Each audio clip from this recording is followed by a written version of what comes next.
as per record, may duha kita ka incident nga same modus ang natabo. So record, natabo siya March 27, same day natabo. So ang same modus sila. And another one is kahapon lang natabo, no? Through GCash ang transaction, but lain man siya yung incident ang natabo sa iya. So ining aton nga duha is ang natabo ni may nag-cash in or cash out sa ilang store or shop, no? Then upon transaction, may nagpa-cash in nga amounting to 500 lang ya, ang isa nagpa-cash out ya, ang isa. But ang modus ang aton nga aton nga suspect is pareho.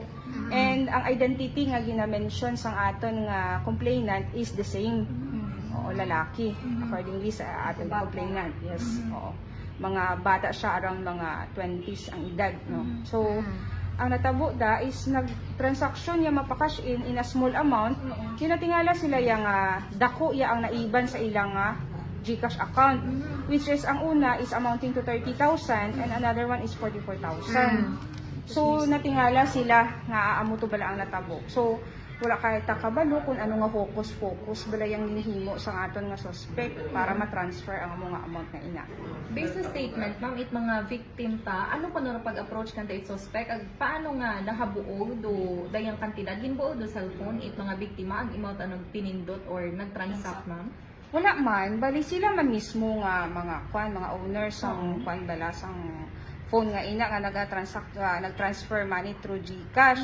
So ang aton isa ka complainant is according sa iya nagpa-cash in 500. Then na-receive niya ang OTP, no. So ang natabo iya is siguro sa man ng ano ganina kampante man yang aton nga victim. So nag-transaction sang aga.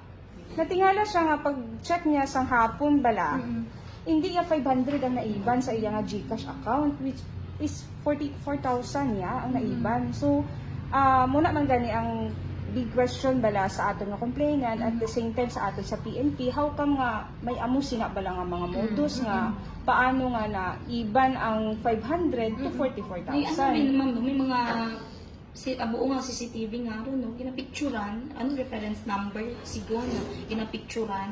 Yes, may ara ina iya sa mga iban nga, di ba? Kung mga siyempre naka-experience na ko siguro kamo pa cash in, cash out through GCash. Ang iban sina di ba pangayo iya nga ginapicturan ang reference number, no.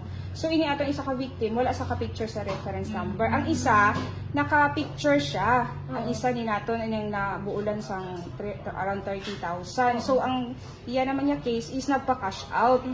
Then pag-cash out, nagkuan siya, nagpamangkot sa aton nga sa nag-cash out bala sa store, nga nag-transaction, kung pwede mapicturean ang reference number, no. So pagkakuan niya, mga around 3 na natabo sa hapon. So ginpicturean ang reference number. Amo man niya ang na-cash out nga kwarta sa iya. Nakibot na lang yang ang ang sa store na bala or sa shop. Nakibot na lang yang nga pag-check niya around 5 nga may nadula yung 30,000 sa iya account. So gin-contact niya ang iyang ang tag-iya, no, to check. May pag-check din sa tag-iya ya, nadula iya ang 30,000. Yes. So do yun yung nag-transact or tendera nga ron? Bukod pag mo tag-iya ito. Yes, kumbaga to kumbaga ang ginasaligan na sang store. Oo. Ma'am, ano kunuro dialect or panghambagon ito yung mga lalaki? Actually wala nato na nakon kung ano ang panghambalon isang aton nga suspect na ini, no. So base bala isa naton sa ginalantaw ban base tag umalagi lang man bala kay may mga anakan sika nabatian kita nga mga cases bala nga may amo sila nga natabo sa somewhere in Iloilo bala kag di ba kung nakuan man lang ninyo sa mga adjacent municipality within Aklan, so may ara man nga natabo nga amo sila. So for now kay may mga nakuha man nga CCTV footages bala, no, during transactions ang amo nga individual. So ginakandakan naton ina profiling, no, gina-check naton ina base may mga may record bala kita diri sa aton sa PNP nga may nga ina siya nga tawo is para ma-identify naton. So gina-check naton ina for profiling. And then for now ang aton nga aton nga case is for referable siya sa RACO since nga electronic ang transaction bala. So under jurisdiction sa RACO kay ang aton nga local police wala man siya sa mga devices or tools bala, forensic tools para mag-trace bala sa mga transactions kamo ni. So ang aton nga RACO 6 is kompleto gina sila.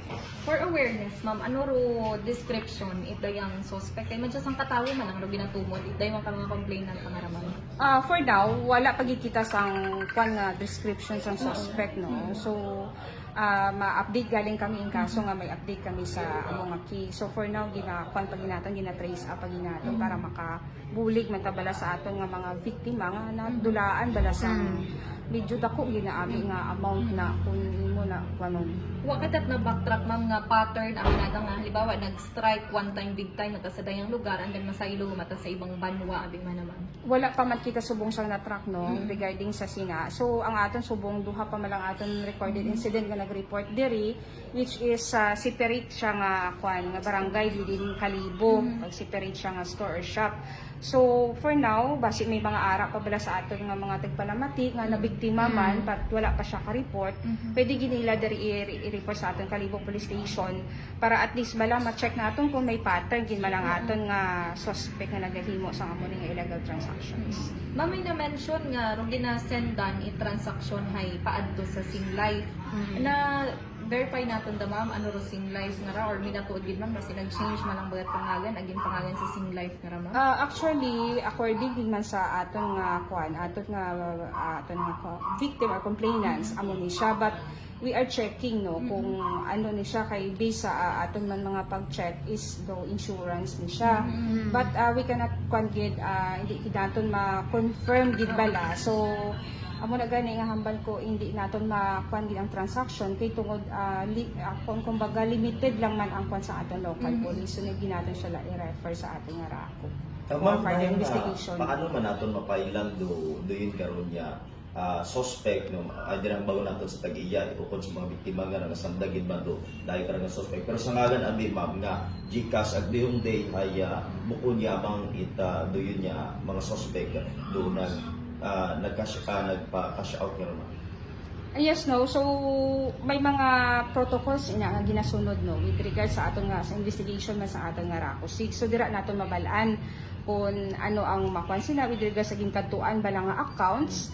Then on the part man sang nagtransaction man niya no personally is may liability man siya sa part niya no. Kay kumbaga do may ano siya, may rule siya or may ano siya, may part siya bala during man sa amo nga illegal activities nga natabo. Ma'am, kumbaga, di ka na sa nag-send, may isang bilog, di ba, nag-picture, reference number, sa isang bilog na biktima, like, pagaligban, gid ka na kung paano na-transfer do, Yes. makapabaw ang kantidad. Yes, amo na. Bisan kami man gani sa PNP, amo man na amo na kung paano ba lang pag, syempre, mag-transaction kita, may notification ina nga nagaabuti nga deducted ang amo ni nga amount through sa aton nga GCash. So mostly marabi sa aton is nagagamit GCash. So ang question is paano nga Kasi, na-send ang amo nga amount bala? So like, wa man na naging paggamituhan ng cellphone. Wala man ginduhol ang cellphone sa aton nga suspect. Nagpa-send So siya amo pa. ginaton subong ginalantaw kung ano ang natabo nga amo na ang nadula ang amo nga dako nga amount. So hindi pa ginaton masabat ina subong kung ano natabo nga ang instead of 500 is nga amo ni nga amount kadako ya ang nadidak, which is nga ang gin-process ya is small amount lang. Possible ma'am nga grupo sandara or base kung mga organized aboy sanda kasi sa ibang lugar may makarayan ng incident ma'am. Isa ina sa ginalantaw man nato no, pero for now sa record naton same siya nga individual or person. So we are checking no kung base bala tuod may tao behind sini bala, so base ginakuan na lang sila no. So gina-check pa gid nato no for gina-investigaran man naton on the part sa aton sa Kalibo MPS, ginakandakan man naton sang investigation. At the same time gina-monitor naton through our intelligence personnel man no, to check man kung basi may mga ari pa siya bala sa area no, basi nagahulat lang siya ma-strike or may makuan naman siya, may mabiktima naman siya bala nga same. So isa ina gid nga gusto namon ipaabot na sa aton nga mga pumuluyo no, nga maging gid sila maging aware gid sa mga transaction, just like sa natabo sa Bakato no. So wala siya successfully o okay prop ang action sang kwan, so wala successfully na kuha ang amo nga amount. Pero ma'am, ang dugang na kung di ka to sa may part it makaton is may manon kalibo ma sa kasuspect ko kita. Gina-check pa naton ina kung same man ang identity ha. So for now do at kumbaga kung ikwa naton do ang ila bala pattern o bodos do same. So i-check na Kung sa ginapasama, isin life mo dato. nan so do same sila nga gina-mention nga amo na nga ano na ginakadtuan bala kung yung transfer ang amo nga amount. But we are checking no ga-coordinate man kita kung same man nga tawo bala ang makuan kung may CCTV footages man to ang aton. May sa- posibilidad ma'am nga makipag-istorya ka mo kada sa pamuno at sing life. Kung may iyang May office and opisina iya. sa daya. Yes, may ara man na possibility no. So may pwede naton na malantaw nga possibility kung pwede naton ma-check man kung may office sila within diri sa Kalibo kung ano. So para ma-check man nato no. So but for now gidya ang aton nga investigation when it comes sa local police gid lang ya is for i-assist naton ang aton nga mga biktima no.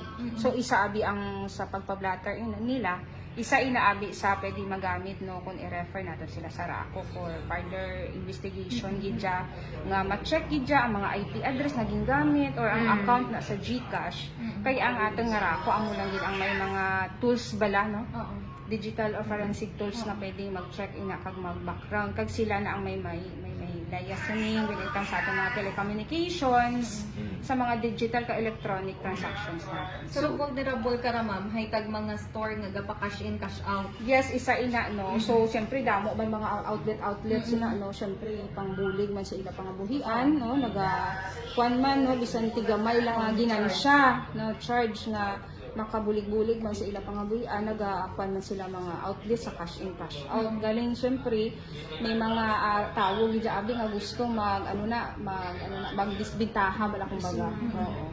Ma'am, so iba pa, dayang pangatlo nga nagpa-record, iba mataman na ng case, pero online man, Gcash man. Yes, so ang isa nato niho is laing man niya ang iyang nga transaction but ang pagbayad is through GCash man which is nag-transaction siya through Facebook nga nag-order siya sa isa ka furniture no. So ang iyang naka-transaction is from other province niya. So ginpangayuan siya sang half of the amount sang bili sang furniture. So ginsendan niya 5,000. Upon sending, gipangayuan niya identity no, ang amo nga kuana, iya ka transaction. Natingala siya pag send sang driver's license is iba ang address nan. Dito na niya na realize nga daw na scam siya. And nang natabo, gulpi lang nga to gin-block siya sang amo nga tawo sa Messenger or sa Facebook. Yes. 5,000. Pagka-send niya 5,000. So hindi na niya makontak ang amo nga nakatransaction. Sige.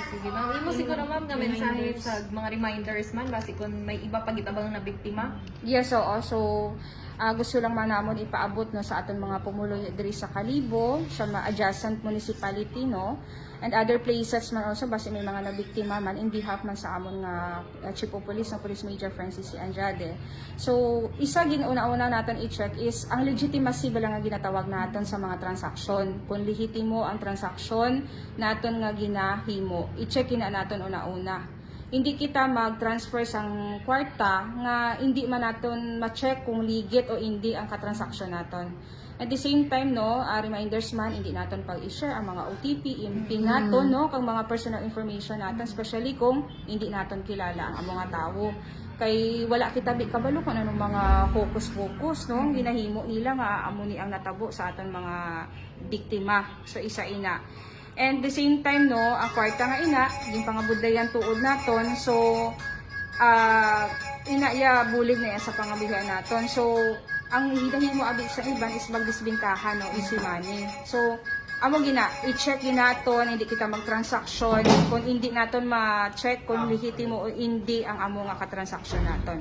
So hindi kumbaga hindi kita basta-basta magsalig sa tawo. And the same time, kung may ka-transaction man kita, i-counter check ginaton kung ano ang amount nga gin-send naton or gin-cash in cash out sa aton, kung same amount ang nagdeduct sa aton nga GCash account man na or other accounts kay hindi lang GCash may mga other accounts nga ginabayad through sa mga electronic or digital payments So i-check na natin. Thank you so much, ma'am.